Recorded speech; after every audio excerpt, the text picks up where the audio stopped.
Well, greetings to you all, friends. My name is Chaplain Matt Dinkins, and I serve as chaplain at Matthews Glen. I have a special guest here today who I'll let him introduce himself.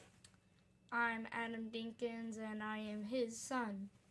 Yeah, and I'm glad to have him here with me today. He's going to help me out in the devotion. So, we're in the season of Advent. That's a season of waiting, of preparation as we look toward the birth of Christ and also the return of Christ.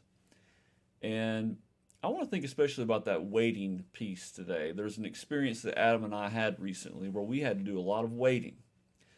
We went to a camp in Reedsville, North Carolina called Betsy Jeff Penn 4 H Camp. It's an outdoor camp where you explore and learn about nature. And one night we took a hike in the woods. It was pitch black. We were intentionally walking through the dark into the woods. The group leader was wanting us to really learn about how our eyes have night vision and how our eyes can actually see to a certain degree in the darkness. Eventually, we got to a site where there was supposed to be a campfire. There was not one burning, but we sat down on the benches around where the fire would go. And the group leader did light a small flame. He lit a candle. And he asked us to close one eye, cover that eye with our hand, and with our other eye stare at the candle. And then he proceeded to tell a story that went on and on and on. And we had to wait, and we had to wait, and we had to wait.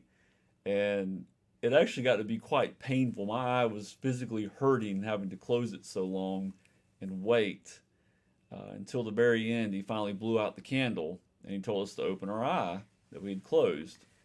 And the lesson was that we actually had enhanced night vision because we had closed that eye and stared at that candle with the other one. So it was kind of neat in the end, but we had to wait a long time.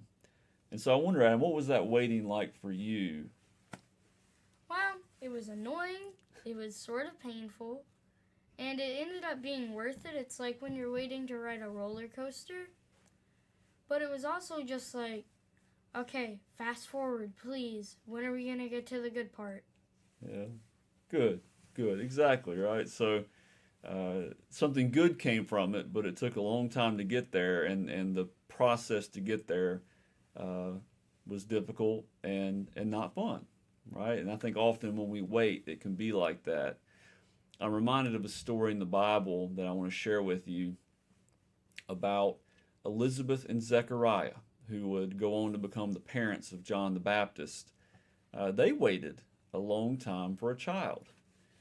They prayed and they got on in their years and became much older in life and never had a child and probably thought they never would.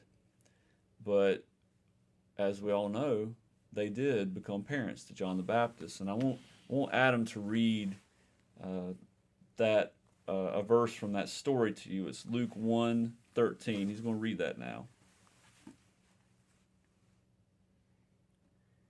Be the angels, or But the angel said to him, "Do not be afraid, Zechariah, for your prayer has been heard. Your wife Elizabeth will bear you a son, and you will name him John." Thank you, Adam. And so I want us to hear this part especially. He said, your prayer has been heard. The angel Gabriel said, your prayer has been heard to Zechariah. And you have to think about how special that must have been. You know, we don't know how long they had prayed, but you have to think they've been praying a long time for a child to come into their lives. And in their older age, they finally received that answer.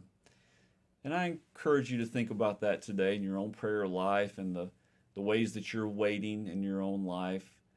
Be encouraged that the Lord is hearing your prayers, that you're waiting. There's some reason behind it, and that at some point that waiting will pay off. That there will be a fulfillment for what you're waiting for. And I encourage us to think about that and be mindful of that in this Advent season. Thank you, friends, and God bless.